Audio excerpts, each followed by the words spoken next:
Welcome to Talking Giants, presented by SeatGeek. You heard that right. I'm your host, Bobby Skinner, here with my co-host, Justin Pennick. We actually have an action-packed episode for you. We're waiting on the head coaching news. Probably going to happen on Saturday, so we'll have a Saturday pod.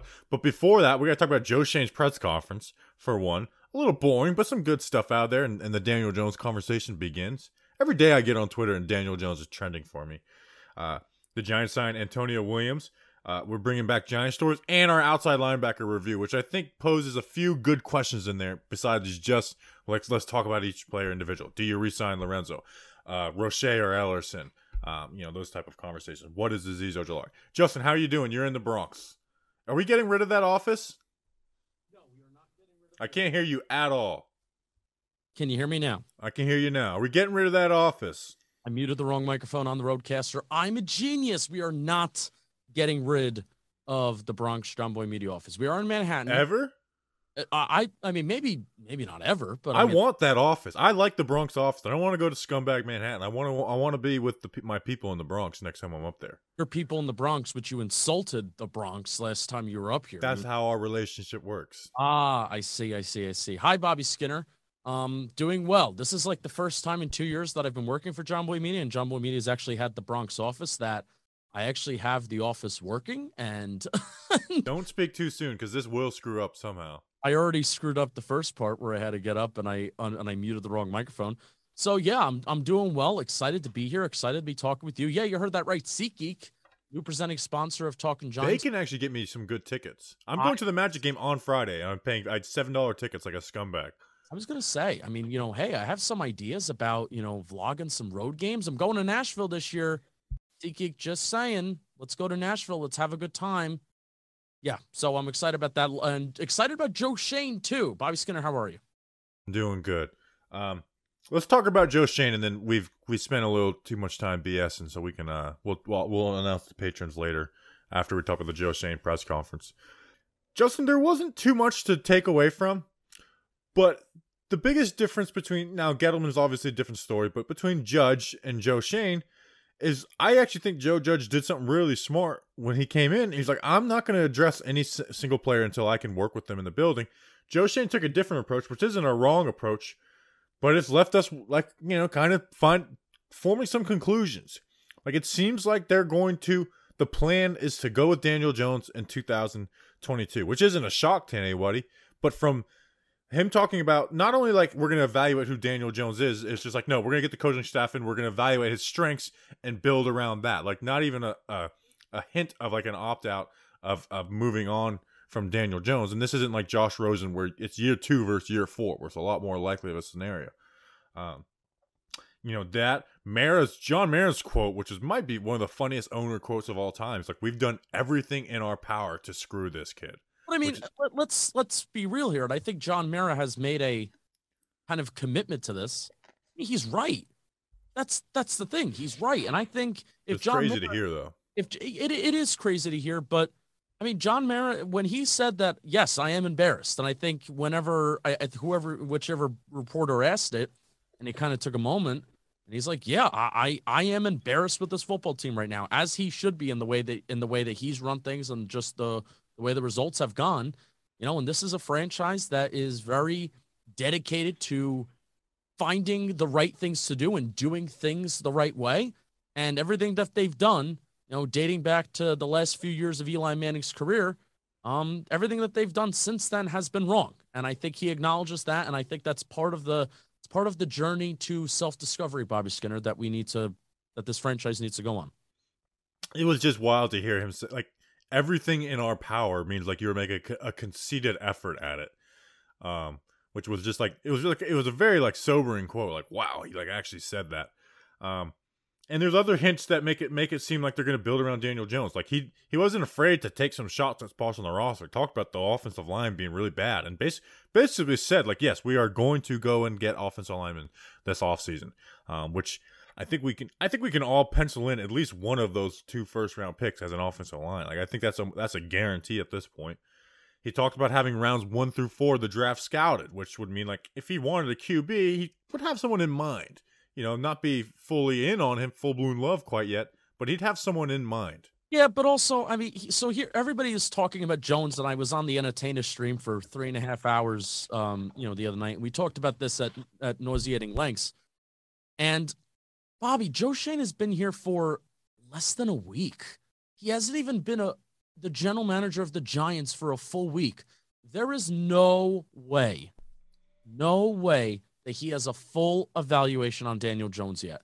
So, I mean, the quotes are great. No, You know, but if there's one player that he would have evaluation on, it's Daniel Jones. but I mean, Bobby, it's been less than a week.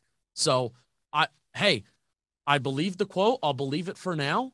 But I am now in and I hate to say this, but the wait and see mode about what they do. It's the 5th-year option that'll be the really big test if they pick that up or if they don't. They can't pick it up. There's no way they're going to pick. I would be blown away if they pick up that option. If they want to build a team around Daniel Jones, then you would think that so that's why the words are deceiving.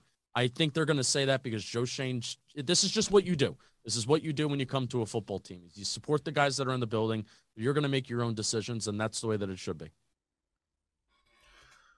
So yeah, I mean, but even Mayer's quote seem, and then Joe Shane also has some quotes after the press conference where he was talking to some of the media, and he talked about like, hey, we can't, Daniel Jones can't, like, it was very like, if it's one thing to not like bash your quarterback, and it's another thing to every time he's brought up to be like sounding like positive about him, or sounding like you're going to go into the next year. And again, not saying that they're like I don't think he believes in Daniel Jones. He shouldn't.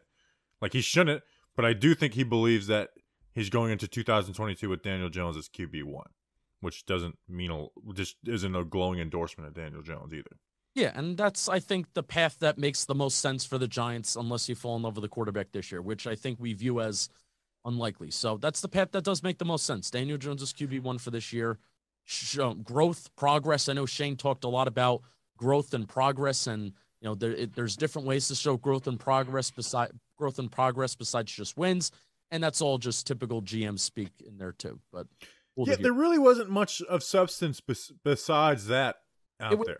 It was really like it was a welcomed, boring press conference, because typically, what I did after every Dave Gettleman presser is I would have a minute, and if he spoke for 7 minutes, I would have a minute and a half worthy amount of drops in there of like, this dude is just a funny dude, and certainly we didn't get that this time.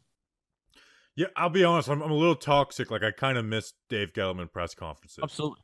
Like, the whole analytics like thing, like, he was just like basically said like, I don't care what nerds say. Like, that's a hilarious moment. There's so many great Dave Gettleman moments. It's unfortunate though that it was a little too, like, what's the word? It was a little too true. His dismissal of analytics, and I remember at the time we're like, there's just no way that he's just that dismissive of everything, right? And I think clearly the answer was yes. I think he was just dismissive of it. And probably the most funny thing that came out of all this with Joe Shane is when he was on with Tiki and Tierney on WFAN, and he's like, yeah, we literally have to change everything in this building, and this even includes the draft boards are magnets. They have magnets, and they probably write out the guys' names, or they print out the guys' names, and then they have their board is a magnetic board. He's like, we got to make things digital. It's just we gotta get this football team in the 21st century. So I got if there was a line that I got to laugh out of, it was that. He actually mentioned Dave Gettleman in the press conference. He just didn't say his name. He talked about there's a Brandon Beane learned from the GM in Carolina. Does that make him part of the Dave Gettleman tree? Yes. Yes. You remember in Joe Shane's press conference when he was naming all the people that he was thanking? He said Dave Gettleman. No, he didn't. We only have 9 picks instead of 11. He was wrong about. Who told him that we have 11 picks? I almost think he looked at my tweet that said the Giants have 11 picks after they traded Ryan Santoso and before they traded for Billy Price. Yeah, I think he was under the impression that whatever happened with Billy Price, and then that's another pick, I think, and then Santoso, and then that makes it 11. Or I mean, conspiracy theory. I mean, you trade Saquon and you get 1 or 2 picks out of that, and then boom, they just signed a running back. No, obviously he didn't. Someone told him wrong. It'd be nice if someone like after he did research. Rick pointed out, it's like he did that other interview the day before said 11 picks and no one corrected him where he kept on Can I repeating say it. something about that? Can I say something? You seem like you're in a shitty mood. No, I'm not in a shitty mood. No, I think I'm You feel like you're annoyed with just people on Twitter right now. No, I've barely been on Twitter this week. I've had a very busy week. Hopefully you all will see what we did, soon. Finally got involved with the company John Boy Media when Bobby and we've segregated ourselves usually. Maybe that's what it is you're like John Boy Media. What are they doing? The media snobby. I can't say. Just say it. I can't say it. I think legit they would fire us. But maybe if you're the GM of a new team, I think you should know how many draft picks you have. Yeah, but I'm not going to make a big deal about it. No, I'm not either. But it's almost like, shouldn't you know that? I think you should. Yeah, he was almost like bragging about I've never had this before. Is there anything else from this press conference, to pull from? With Gettleman pressers in the past, we'd spend 20 minutes and then you'd have a Joe Judge one paired on it. This one, I just don't feel like belaboring. It's welcome to the Giants, thing, mention, Parcells and the fans and blah, blah, blah. There's really the only stuff was the QB stuff. And then John Mara flat out ruled out Deshaun Watson afterwards, which I actually kind of appreciated instead of, having the people deal with speculation and stuff. Just flat out, no, we're not doing that. I love that. Yeah. We can stop getting YouTube comments on it. He had two really good inspirational quotes. One to his kids, and then one that I think his high school basketball coach used to say. I'm going to play them. I'm going to play them right now. But if you do the right thing, you get good grades, you treat people the right way, you can truly achieve anything you put your mind. Learn how to work as hard as you can every time at everything you do. You will not know how to work any different way. So he dropped those two inspirational lines, anything is possible and work hard in the first 5 minutes. And then I'm like, is Joe Schoen about to be an inspirational quote guy? Because I would have loved that. But I kind of hate inspirational quote guy. I know, but I love it because I'm already ready to run through a brick wall for him right now. Anything else from the presser? We can move on. Yes. No, I actually have one thing. He said this kind of towards the end. The question was, do you have the authority to make changes in the front office? First, short answer, yes. And then he kind of went on about, another minute explaining about how he's going to give the people in the building the fair shot, showing that you're a good teammate. He kind of used that line over and over again because us as Giants fans right now, we've been talking about this, that there's a lot of work that needs to be done, not just in GM and ownership, with how the changes that need to be made there and the mentality and then getting Dave Gettleman out of the building. But, we talk about Chris Mara. We talked about Chris Pettit. I mean, Chris Pettit, I think, is priority number one on possibly getting him out of the building. But, these guys, they're going to have the opportunity to show if they can be good teammates. Now, I think more likely than not, there's going to be a lot of people in the building that maybe don't show that they're the best of teammates based on what we've heard in the past. But I think and I hope Joe Schoen is going to have the authority to get those people out if they don't show that they belong. And it's hard to, when the draft and free agency are right away, to come in and just have heads roll immediately. Because, that stuff is right around the corner. Joe Schoen, for example, he didn't join Brandon Beane until after the draft. Yeah. That's when he became the assistant GM. I'm sure there was, some type of plan in place for that. But it's okay, we got to go through the draft. So, and again, I think a couple people will be gone. And maybe Chris Pettit's one of those or not. But I don't think Kevin Abrams will be gone before the draft. But I wouldn't be shocked at all if after the draft he's gone. And he's okay, I can find my own cap guy who is also better at evaluating talent. But he's I can work with this guy for the next 4 months until this draft process is over. When they have 8 months of, building towards it already done. And also, we're replacing the word analytics with data innovation. Analytics is too much. Analytics needs it. It has kind of a bad rep. They need to kind of, have a brand a change. Too much of a hot button word. So we're changing it to data innovation. And guess what? I'm here for it. I love it. And Joe Schoen, what I like about Joe Schoen and, the way that he kind of integrates, analytics, it's not just saying that we're going to use it and then that's the end of the statement. That's the end of the sentence.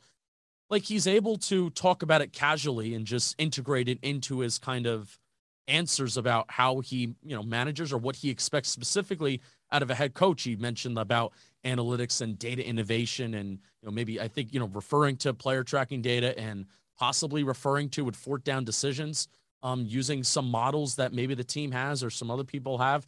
And that should be part of the decision-making on whether you should go for it on fourth down. So he said that's one of the things that he is looking for in a head coach, which I did like. So that's another thing that really sparked me. And it's like, I'm ready. I am ready to run through a brick wall for Joe Schoen. I could be wrong, but he's got me excited. I'm ready to run through a brick wall for Jimmy Garcia, his brother Jeff Garcia kind of got some hate today. Kind of deservedly so. Jeff Garcia was being a dick.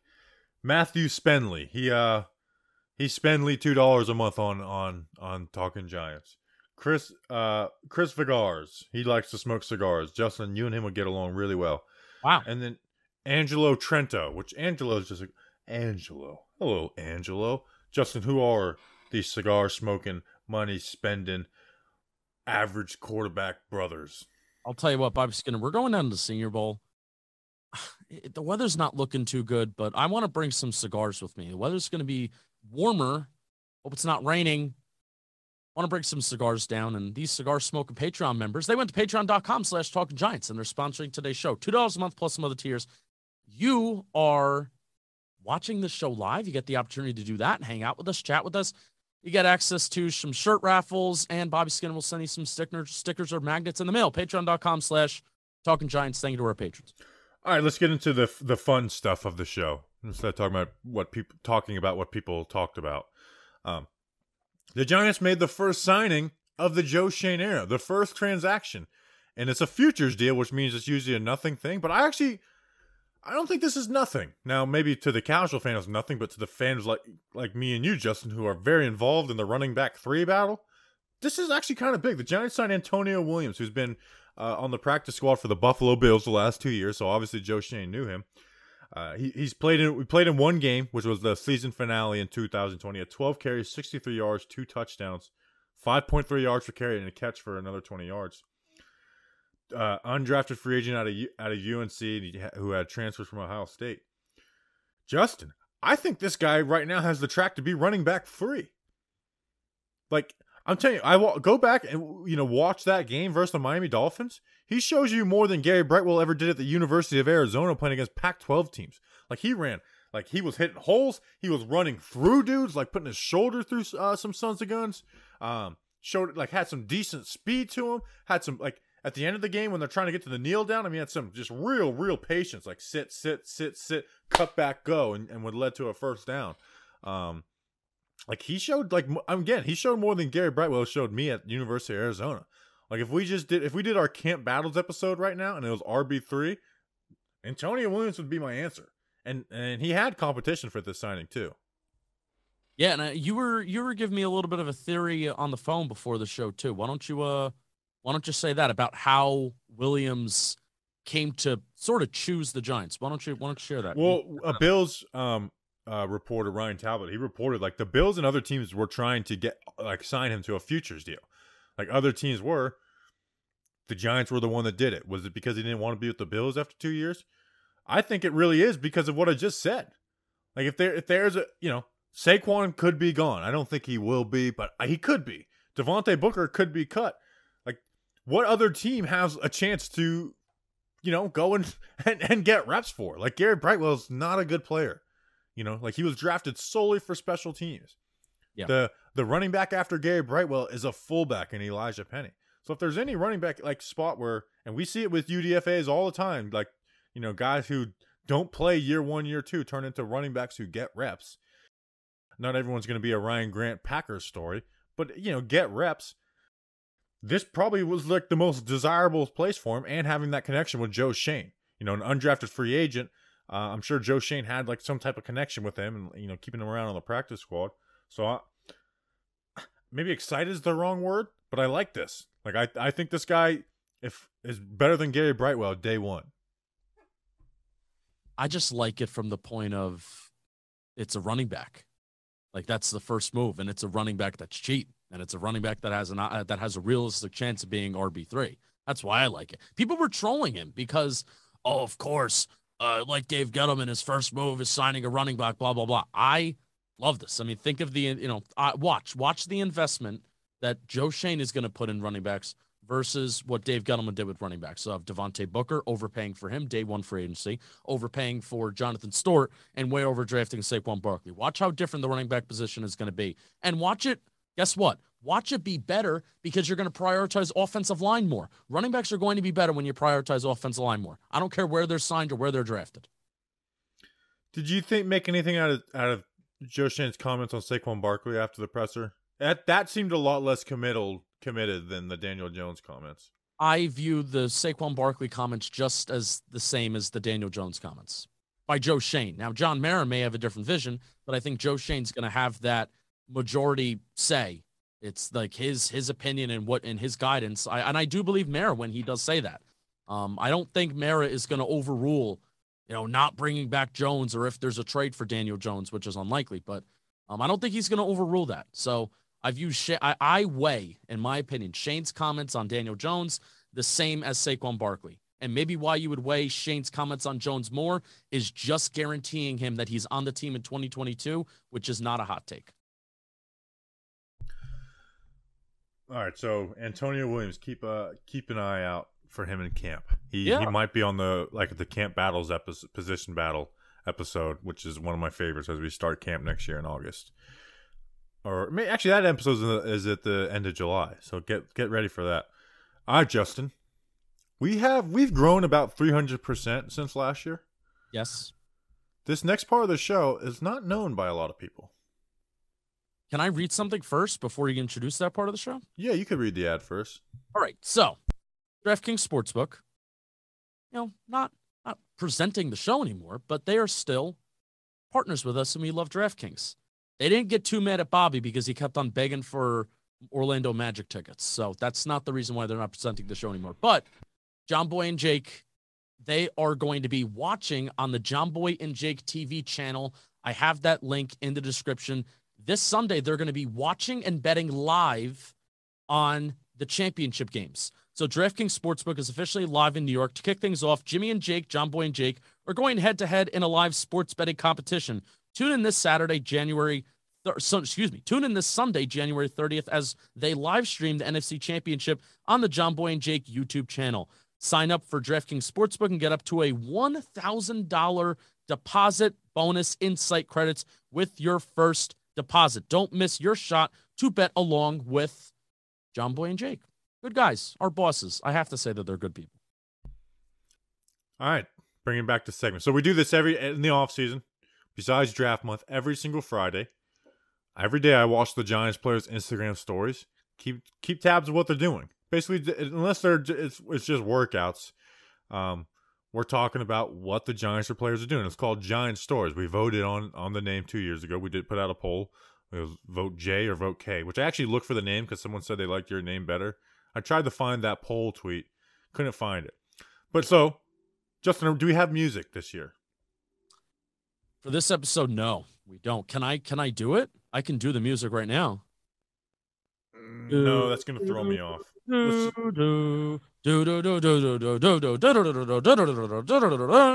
This week on Giant Stories, Blake Martinez, Caden Smith, and Nico Lelos went to the Pelicans game at Madison Square Garden. Kadarius Toney celebrated his birthday. Happy birthday, Kadarius! And he released Warrior 3. Have you listened to Warrior 3 yet, Justin? No, I'm a fraud. Cullen Gillespie went skeet shooting. Skeet. Leonard Williams caught and ate lobster, and I think he added some turtles to the family. So Leonard Williams is the star of this segment, you'll find out. Cam Brown is looking for a blue-nosed pit bull if anyone's trying to sell one. Logan Ryan is playing Monopoly, and guess what? He got some foster cats. How about that? Logan Ryan and Cam Brown basically being opposite. Logan Ryan taking in some foster animals. Cam Brown wants to buy a dog. And Sandro Platzgummer is on his way to L.A. for Super Bowl week. I'm sure it probably has something to do with an international program. Shout out Dion Dargan for trying to deny us a Sandro interview. Douche. Justin, what's piquing your interest this week? Logan Ryan's getting cats? Yeah, I think he got some foster cats, like little kittens, like baby kittens. I thought the charity was with dogs. Are we integrating new things now? Maybe, but I mean, the charity is with dogs, but maybe he just wanted to get some kittens for his family. Like, he's got dogs too. I did laugh when you said Cam Brown is looking to buy a dog. I don't know why that made me laugh. Did you listen? You listened to Warrior. I didn't, honestly. Oh, come on. That's really bad on us. Should we make one of the songs the intro for this podcast, since there's really not like a theme of this one? Yeah, if you want, let's do it. All right, I'll pick one after this, and we'll have that. Did you see Tony's tattoo, by the way? That's on there, the big 89. Yes, That seems like a mistake. Even not, I know he's not changing from 89, but like, you never know where you're gonna get drafted next. You mean traded? Or get traded or something. Like, that's a big old tattoo of just a number. And isn't like the Statue of Liberty or something New York on his back too? Probably, but it's gigantic. But I'm glad he's committed. Like, come on, dude, you can't trade me. Look at that tattoo.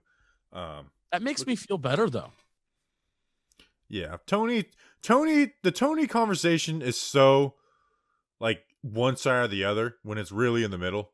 Like, there's one side it's like, oh, don't worry about what he's doing, he's living his own life, and then there's one side it's like they nitpick at every little thing. Where really it's like, hey, most of the stuff he does is fine. It's just not like what you see from typical athletes, but also hope he gets through this offseason without getting in trouble. That's where I am. It's like, love you, dude.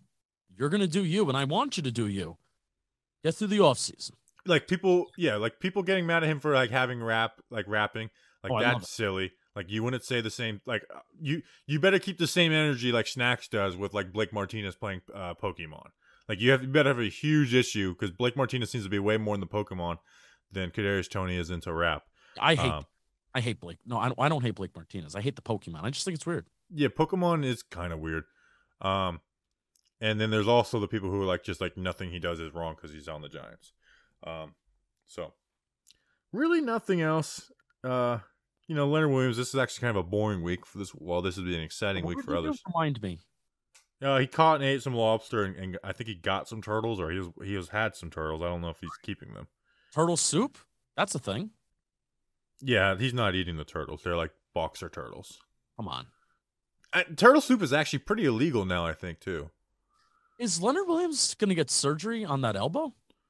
I don't think so. I haven't seen anything on it. I mean, I guess not getting surgery is better to just, recover. But remember he had like a season-ending injury and then he was just back the next week? Yeah.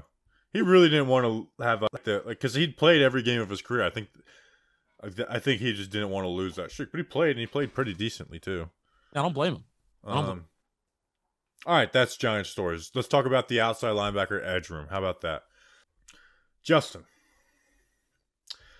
The outside linebacker room, the edge room, once again, just wasn't able to make a real impact. They weren't able to get those consistent pressures that you need from that group to rush for. It just was not there all year.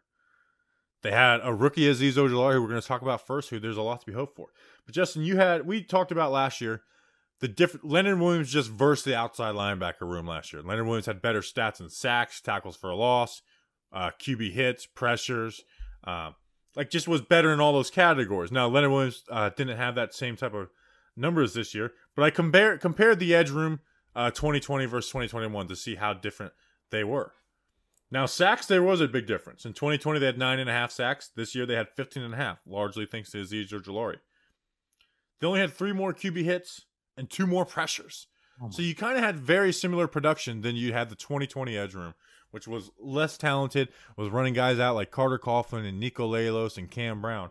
And this year, the edge room was, had Azeez Ojulari, Lorenzo Carter back, Oshane Ximines healthy, who was a 3rd-round pick once upon a time, 2 other rookies and Roche and Ellerson Smith. And we'll talk about each of these guys on an individual basis. But the edge room just wasn't able to get pressure, and I don't think anyone's going to blink if the Giants get an edge with either their 1st or 2nd pick. The edge room is the positional group that was number 1 most way misevaluated by the Giants front office and coaching as well. Ifeadi Odenigbo, remember him? He was supposed to be converted to an edge rusher and I guess be like this value signing, like a la Marcus Golden, maybe not get double-digit sacks, but just be this one-year guy that can do something, but he didn't even make it to the regular season. And, Bobby has always said that, hey, this guy doesn't really fit the edge room. He's more of an interior defensive lineman. Like he's played the entirety of his career.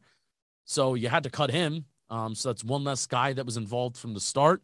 And Lorenzo Carter coming off that Achilles injury didn't even look like the player that he was at the start of 2020. So that's number one. They misevaluated it. And number two, do you view it as the most disappointing positional group? Because I do view it as the most disappointing positional group. Like disappointing from like what your expectations were, or just like just worst group on the team? I'm going to say expectations because, Bobby, when you compare the 2020 edge room, what was the thing that we were saying over the offseason? It was non-existent. Just, it didn't even exist, the edge room, And the fact that we had Azeez, Zoe, O'Shane, Ellerson Smith all kind of involved in there. Ed Quincy Roche, who was like this, he was a nice surprise. We got him. We snagged him up from Pittsburgh. Like that edge room should 100% without a doubt be better than what it was in 2020. We're relying on Cam Brown, who was an interior linebacker, Carter Coughlin, who's not even big enough to be an edge rusher. All these different things, just a revolving door. I will say disappointing in expectations and just performance-wise.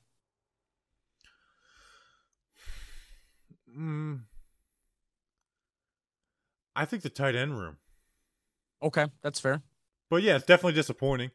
So, but let's get into individual players, and we'll start at the top with the best one, Azeez Ojulari. This was the one that wasn't disappointed. Azeez Ojulari had a very successful rookie season.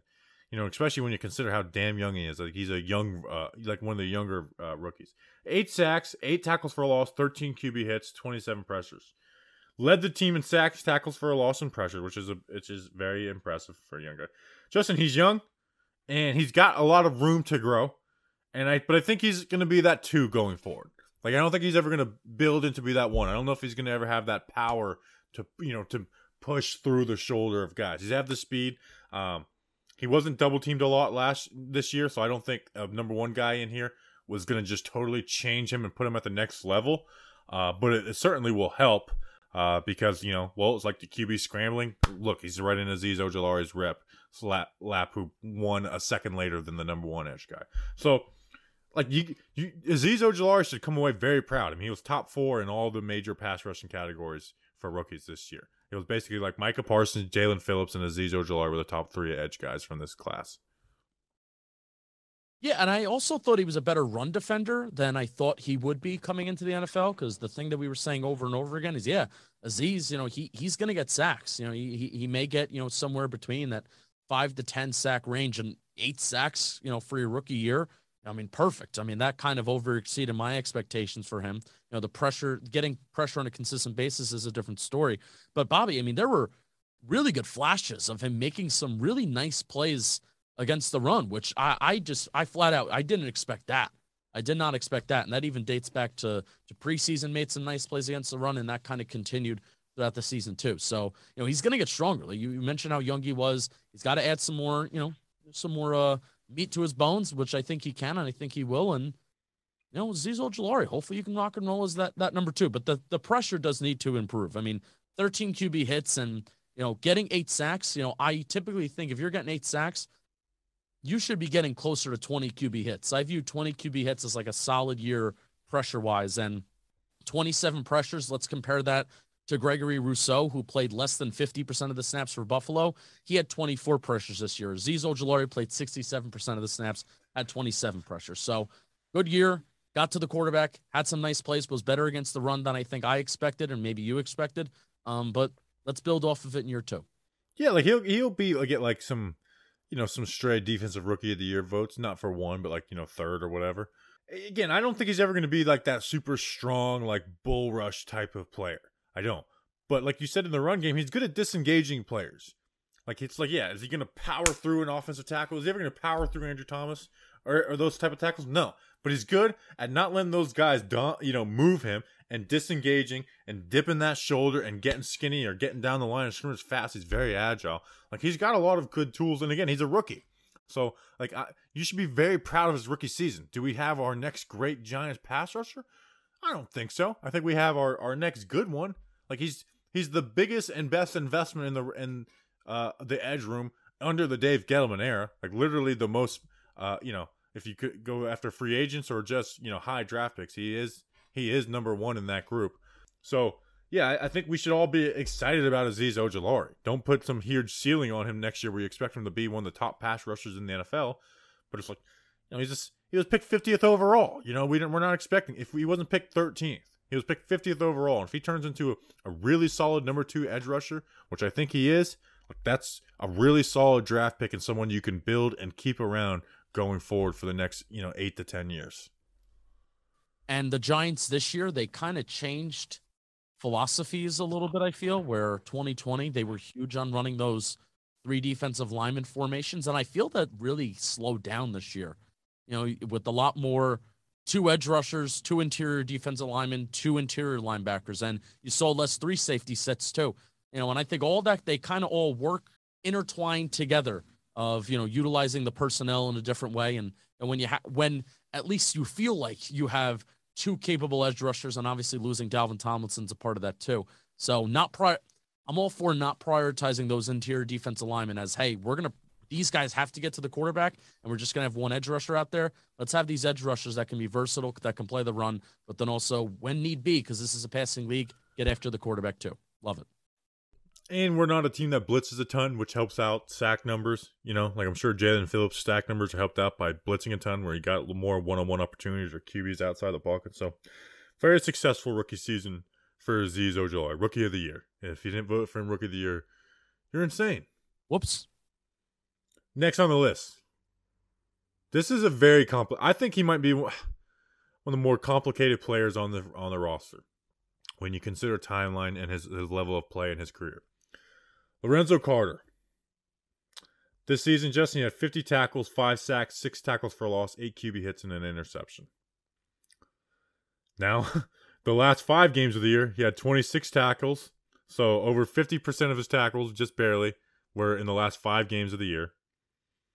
He had 5 sacks. All of his sacks came in the last 5 games of the year. All of his tackles for a loss, or all but one of his tackles for a loss came in the last 5 games of the year. And all but one of his QB hits came in the last 5 games of the year. So on an expiring deal where it's like the Lorenzo Carter, it's done. He's done as a New York Giant. He has this last 5-game stretch. Just before we talk about just the big picture conversation on Lorenzo, what I think he is he's kind of like that, got a little bit of everything type player. Like he's got that strength where he can push the shoulder versus certain tackles. He's got a decent enough speed where he can take advantage of slower offensive tackles. But he's just never going to be he shouldn't be a starting player. He should be viewed as a depth piece. The only reason he's a starter is because of how bad this edge room is. And I don't care if, he's not going to play like he did the last 5 games of the year consistently going forward. I feel like we need to get that out of our mind. Let's not look at that 5-game sample size and be like, that's who he is. Because if you look at a lot of, guys who have better numbers and stats come in bunches at times. And again, those stats aren't even that great, by the way. He basically had the same year as he had in 2019. And weren't we all disappointed in Lorenzo Carter in 2019? He's 26 years old, coming off the injury. So that's why you put a little more weight into the end, because he was coming off the injury, Justin. But I just don't know what to do with Lorenzo Carter. He had 22% more defensive snaps this year than his rookie year, but he had 3 more pressures his rookie year than he did in 2021, which is really upsetting. Bobby, I go back and forth on Lorenzo Carter all the time because I hear you, but how do you weigh the torn Achilles, which that's a legit injury. That's a legit injury. The whole Saquon conversation, I think that's a different conversation where it's like, yeah, we have to, I think, criticize him, accordingly. But I think the Achilles injury I think it's a different animal. Obviously, he's not going to be the guy that's going to put up 5 sacks in 5 games from here on out, but he did look more or less like the player and the pace that he was playing and the intensity that he was playing the last 5 games of the season, like he was at the start of 2020. And this is never going to be a player that's going to put up a lot of pressures, a lot of QB hits, and a lot of sacks. He's never going to be that guy. But he's just going to be an all-around solid football player for your team. So I view the final 5 games of the season as I do want this guy back next year, but it has to very much come at the right price. And if there's one guy that's like, yeah, you should be taking a hometown discount just because of who knows what you're going to get on that open market, Lorenzo Carter is that guy. But also you have to weigh at the same time, if you bring back Carter and you draft an edge rusher or two, what does that mean for the future of Carter, Ellerson Smith, Quincy Roche? But we can have that conversation. So you have to also have to think about that too. Yeah, there's a lot that goes into it to not bring back Lorenzo Carter. Like, I think he gets overrated because of how bad our edge group has been for the last 4 years. Yeah. Where it's like, oh, yeah, he got a lot better as the year went along, which is very true. He was playing really well through the last 5 games of the season. He was playing. But he wasn't like a dominant player.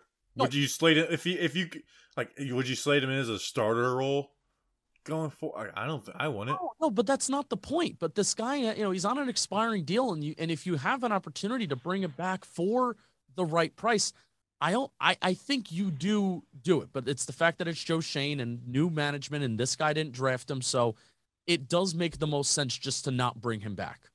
It does make the most sense. I put out a poll, and I put it at Kyler Fackrell's contract. We had probably a similar 20, like 1 year, $1.5 million. Would you re-sign Lorenzo Carter for that? And 90% voted yes, which a little surprising, but like not surprising. And I probably would, like, I would definitely be behind that. But a lot of people treated it like it was crazy. Like, that was crazy. Like, he would turn that down. Like, look at what Ifedi Odenigbo's numbers. Look at Kyler Fackrell's numbers. Look at guys around the league's numbers, and look at the contracts they're getting, and they're getting that. That's the type of contract they're getting. Maybe $2.5 million. Like, could I see a team paying Lorenzo 2.5 to 3? Sure, maybe. Not a guarantee, though. And here's the other thing you have to consider with the Giants. One, they're going to probably draft someone as the edge group. So now he's the third guy on the list. And here's the other thing. Can't Quincy Roche be what Lorenzo Carter is? Like, can't we just have faith in the young guy to be what Lorenzo Carter is? Like, let's not forget the guy behind him. Don't we want to give Ellerson Smith at least a little bit of a shot? So again, if they bring him back on that deal, I'm happy. But like a $3 million deal, I don't know. I don't think I'm gonna be like, I feel like that's kind of an overpay. I feel like you're overpaying for your own guy. But he's not Shane's guy, but he is a Giants, obviously. So like, I'm not really like in a rush to bring back Lorenzo. Again, if he takes that deal, if you put that deal and he says no, it's like, don't think twice about it. See ya. Like that's all that's like, anything above that to me would be an overpay for Lorenzo Carter. When you consider that it's a new GM, you're going to have 2 guys ahead of him on the depth chart ahead of him. And also it's like, well, Quincy Roche can do what he did. Yeah. Quincy Roche can do what he did. Like, we're not going to be missing Lorenzo Carter. Ellerson Smith is the wild card, and we'll save a conversation about that when we actually get to him. But I do feel like Ellerson Smith is the wild card. I'm not putting any faith in Ellerson Smith. That's the point, because Ellerson Smith, what not only was, he is a project. And that was the one pick. Usually we're very optimistic, like, yeah, this guy could be something, sure, and this is the path in which he can be something, and that's usually what we do. Ellerson Smith was the one pick this year where we were like, and Gary Brightwell, and that we were like, well, Brightwell's not even a project; he just sucks. Yeah, correct. We were like, yeesh, like, what's the projection for this guy? We don't know. I mean, yeah, he could be a good pass rusher, but he still has to add muscle mass. He still needs to get that playing experience, because this is a guy that was small and then he opted out, and he still needed to add more muscle mass. And then he got hurt. And he was used basically this year. I guess we're skipping Quincy Roche. He was basically used this year as the setup man for running stunts. I mean, that was Ellerson Smith's role. So I would not be surprised. So here's a hot take. I had a hot take that Oshane Ximines would be cut this past year, and that was a pseudo good take because that's how I viewed Oshane Ximines, and he basically was cut the second half of the year because he didn't suit up. I think Joe Schoen does cut Ellerson Smith. So that was actually a question I was going to pose to you in the Quincy Roche part, and I want to get your answer on the Lorenzo Carter thing to finish that, but we'll come back to that. Roche, Ellerson Smith, who are you picking right now? Quincy Roche. Yeah, me too. Yeah. Me too. Now, Ellerson has a higher ceiling than I think. I don't want to get too crazy, but like, he could be. I feel like he has a higher ceiling than Azeez Ojulari. I never expect him to be better than Azeez Ojulari, but he does have a higher ceiling. kind of sick and tired of talking about ceilings because O'Shane had a high ceiling. Lorenzo Carter, we all say these things. It's like, but did we say Lorenzo Carter? I don't know. I mean, I didn't say those. People say those things, yes, but like I didn't say that about Lorenzo or O'Shane. O'Shane was just like he has speed and he's got some real pass rush moves. Let him go out there and freestyle, and he just didn't do that. Yeah. Quincy Roche. 38 tackles, 2.5 sacks, 5 tackles for loss, 5 QB hits. Played 42% of the snaps. Joined the team a week before the season started as a claim from the Steelers, someone that we liked in the draft process. He kind of just plays everything decent.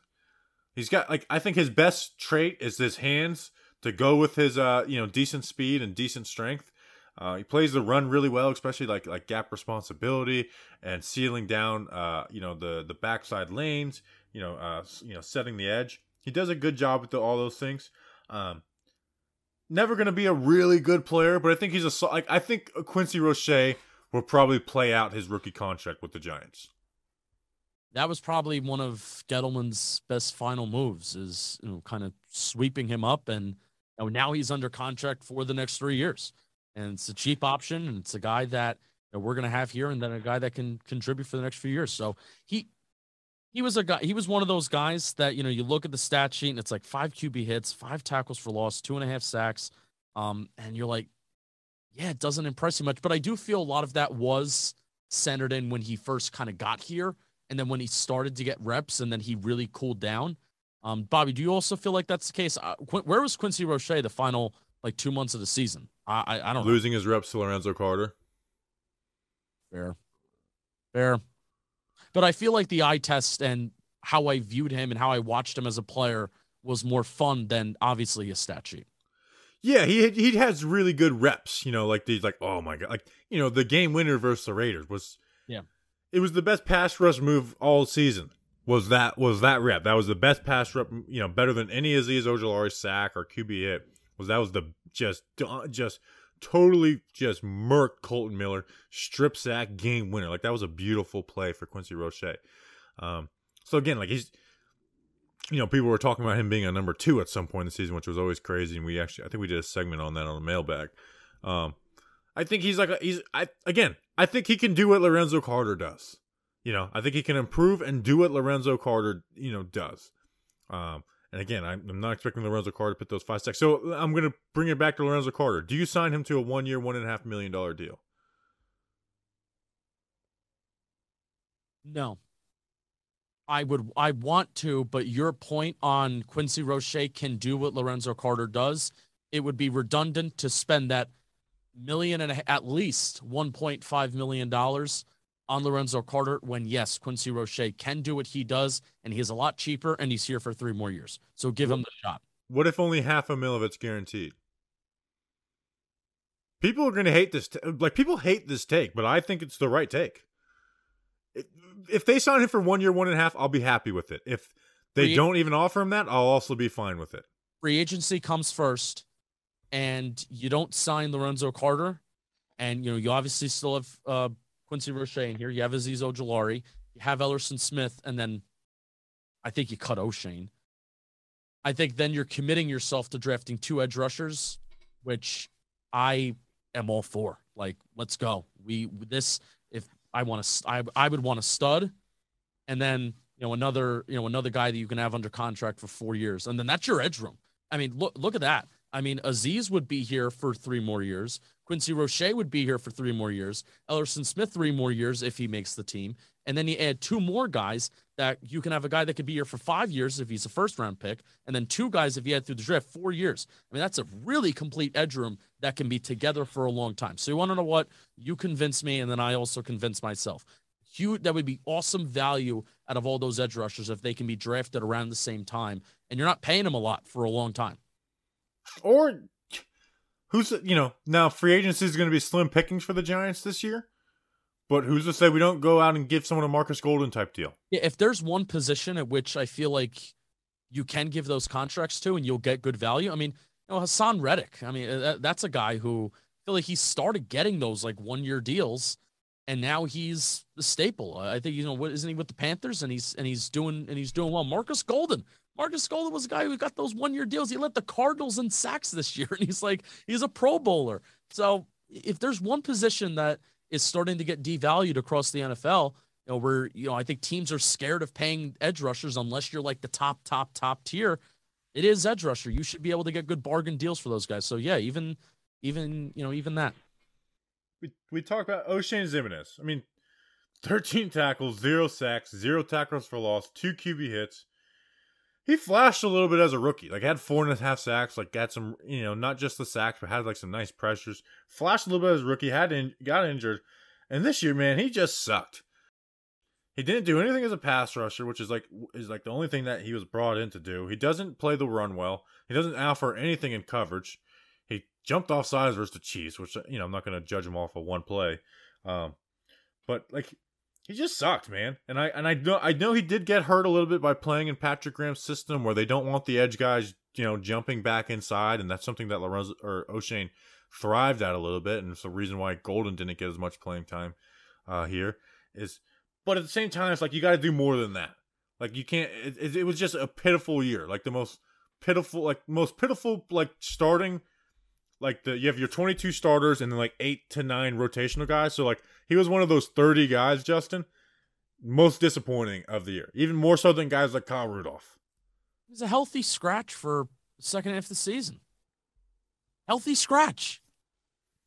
When the Giants' edge room was bad. And he should have been a healthy scratch before that because they remember they're healthy scratching Roche. And it was like, Roche can do more than this guy. Play Roche. Like he should have been a healthy scratch a month before he actually did. And it took Oshane, and this is part of the conversation that's frustrating with coaches. It took Oshane Ximines jumping offside against the Chiefs for them to start doing that. Yeah, so. Is he cut? Is he even yeah. I mean, I think he might. I don't think it's even a guarantee he makes it to camp. I do think he goes to camp, but I don't think it's even a guarantee. Like he's cut.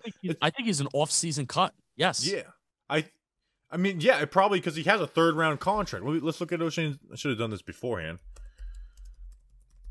Contract. I don't care how much dead cap or whatever. I mean, it's a rookie contract. I don't think there's even that. So over the cap has him at. Let's see. For this year, 2022, he's got 200,000 of dead cap, and his cap number. It would save $1 million. Oshane Ximines should be cut. Yeah, he's going to, and the Giants need every cent that they can get. Yeah, so Oshane Ximines will be cut. Like that's, I'd be shocked if he's not. Yeah, you save $1 million, he's cut. Yep. He's expiring. He's almost on an expiring deal anyway, right? Yeah, this would be the 3rd year of a 4-year deal. Sorry, or no, he would be on an expiring deal. Yeah, which is crazy how time's flying. I remember talking about the Oshane Ximines draft. He was a good player at Old Dominion, but it was at Old Dominion. But he had 3 sacks for Virginia Tech. All right. Who was that guy from Eastern Carolina that had 3? Who was he? All right, that's an episode. You're gonna go crazy thinking about this. All right. Head coach prediction. Who we getting? Brian Daboll. Yeah, Miami has stupid Dolphins. They are having their 2nd round of interviews next week, and the Giants are pretty much done with their 2nd round of interviews. So, Brian Daboll it is. It'll either be, I guess, maybe today when you're listening to this, or Saturday. Yeah. What happened? What's your reaction if it's Brian Flores? I am kind of grinding my teeth, and I'm going to be saying on this show that I believe in Joe Schoen, that Brian Flores convinced him he has a good vision on the offense. Ha ha ha. That will be the tone. I don't. Because I'm nervous about it, Bobby. I really am. It's an offensive league. It is an offensive league, and Brian Flores has done nothing in his coaching career. Yes, he wins football games, and What do you mean, done nothing? He has done. Listen, I'm not done. I'm not done with the sentence. He has done nothing to convince anybody that he is going to put together and run a competent offense, or put the people in place to run a competent offense. He's done nothing. How many coordinators? Guys have quit. Jim Caldwell was the assistant head coach and quarterbacks coach in 2019. What happened to him? He had health issues. He had health issues? Okay, and that's a different story. Yeah, he had to step away. So I don't know. I'm not mad at if Brian Flores is. In fact, I switched up. I think I want Brian Flores over Leslie Frazier. No, I'm not mad. Oh, so our conversation just meant nothing the other day. There's just hesitations. There's the word I like to use. There's trepidations about Flores, and I have them. Yeah, I mean, don't get me wrong. We had a deep conversation about it the other day. Like I'm there too, but there's also a lot of good things about Brian Flores too. Offense is the most important thing, and I just don't believe he can bring in a good offense coordinator, especially with the lackluster roster. What if they could bring in Ken Dorsey? Well, again, that's a big if because he's in line. He would be in line to get a promotion. Well, I'm saying if Dable stayed. I don't think they. Again, we're talking hypotheticals, and I just don't believe that he's going to bring in a good OC. Yeah, we'll talk about head coach when the head coach is hired, which will probably be by the time you're listening to this. So we appreciate you guys. Thank you for listening to our Edge review, our Giant stories, Antonio Williams, and our Jones Shane presser. We'll see you guys probably sometime this weekend. If not, we'll see you when we see you. And we're going down to Senior Bowl, Mobile, Alabama next week. We'll talk about that on the head coach episode. We appreciate you guys. See you next time. Until then, let's go Big Blue. Nate Harvey was the name of the show of the guy. Let's go Big Blue.